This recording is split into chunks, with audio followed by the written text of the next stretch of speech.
On a rainy Johannesburg night, it finally ended. But the story began years before anyone was watching. Inside that interrogation room, investigators had one question: how deep did the corruption actually go? The evidence board told a story that spanned years, hundreds of documents, dozens of names, one man at the center. He had stood on top of this city, literally, a man who believed he was untouchable. But tonight, the chase was on, and for the first time, he was running. Hundreds of millions, stacked, counted, moved. This wasn't petty crime. This was a calculated financial empire. Deals like this one happened in the shadows, away from cameras, away from witnesses, or so he thought. When investigators closed in, the order came: destroy everything. But some things can never be fully erased. A journalist had been tracking the numbers for months, and the transactions told a very disturbing story. The raid came without warning. Officers swept through the building, searching for what had been hidden. He ran. For a moment, he almost made it. Weeks later, he stood before the court, the same confidence, but for the first time, it wasn't enough. The gate closed behind him with a sound he would never forget. The empire had officially collapsed. Behind those bars, lightning cut through the darkness. The rain kept falling. It always does in this city. But even with the arrest, investigators knew the full truth had not yet been uncovered. To understand the fall, you have to understand the beginning. A dusty township street, nothing but ambition. He learned early how money moved, who held it, who wanted it, and how fast it could change hands. School couldn't contain him. His mind was always somewhere else, calculating, planning, watching.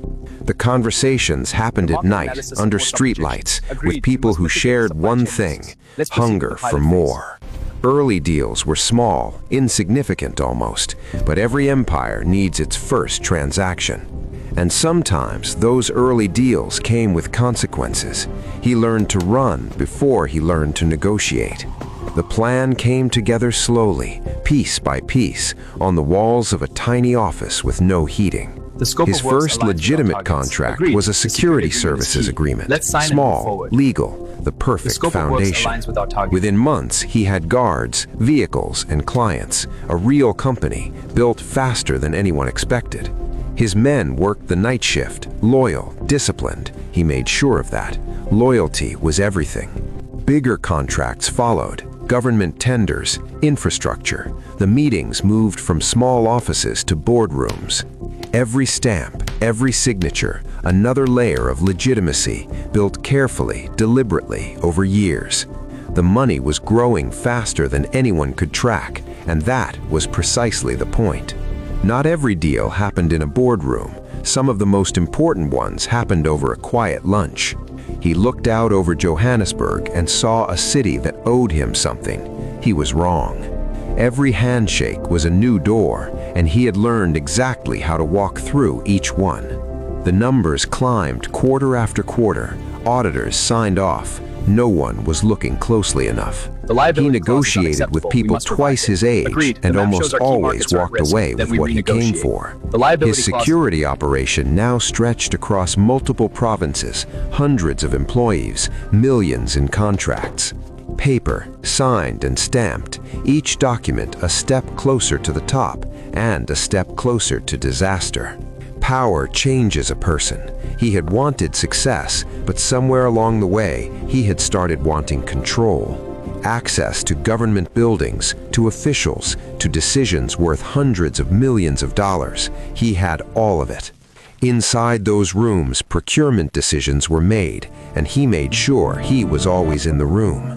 The awards came, the recognition came, a legitimate face, carefully constructed over many years. But the real work happened at night, moving money through structures designed to confuse investigators. Celebration after celebration, he lived among Johannesburg's elite, and few of them asked hard questions. The safe held what the accounts couldn't show: physical cash, untraceable, a parallel financial system. The vehicles, the offices, the staff, every symbol of success weaponized to project power and legitimacy. When the largest contract was signed, it was worth more than the GDP of some municipalities combined. He had climbed as high as a person could climb in this city. The fall, when it came, would match it. The first journalist who noticed the discrepancies almost dismissed them. Almost. She kept digging. Inside a Hawks unit, an investigation board was slowly filling up, name after name, transaction after transaction. Sealed envelopes, closed doors, payments made to people whose names never appeared in any contract. The files were stamped classified, but someone had been copying them, page by page, for months. Late-night meetings inside government buildings, the kind that don't appear in any official calendar. Cabinets full of evidence, locked and hidden, but investigators had already made their copies. When the search operation began, every document, every file, every hard drive was cataloged and bagged.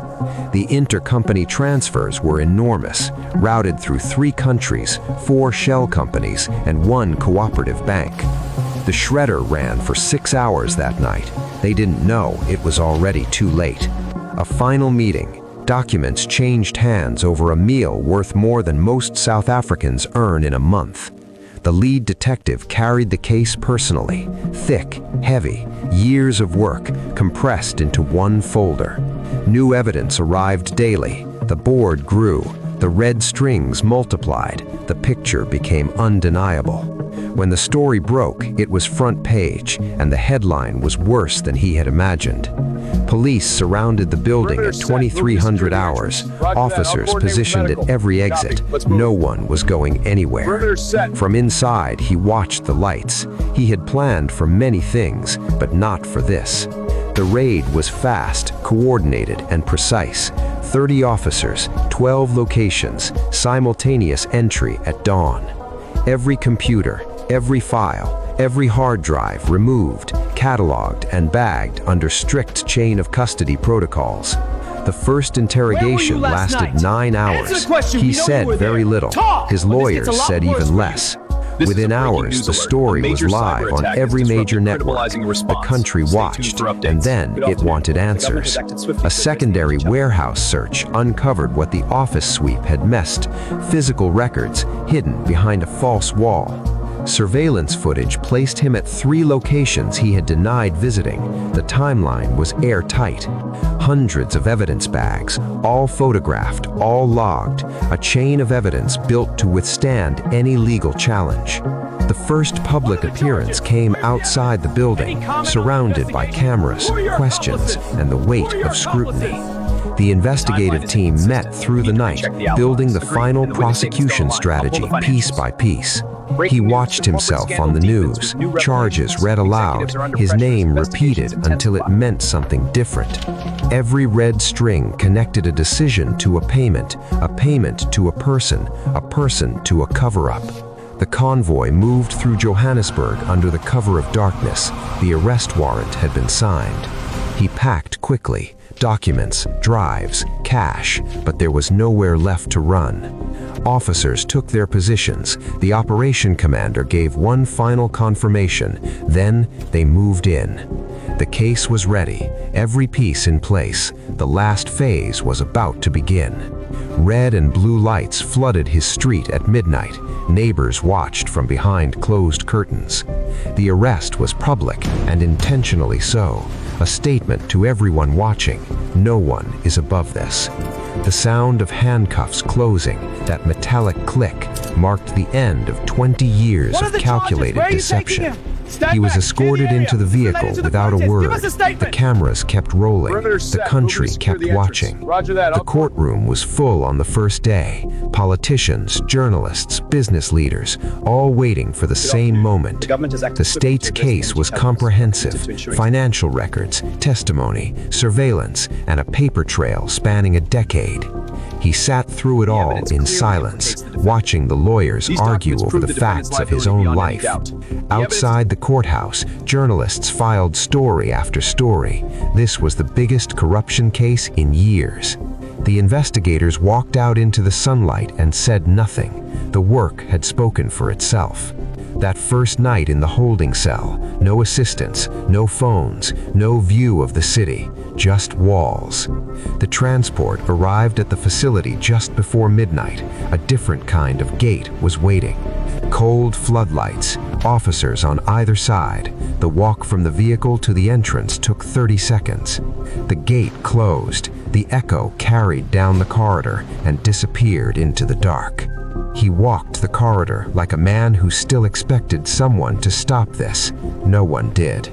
Cell B14, a metal bed, a barred window, and the silence of a man who had run out of moves.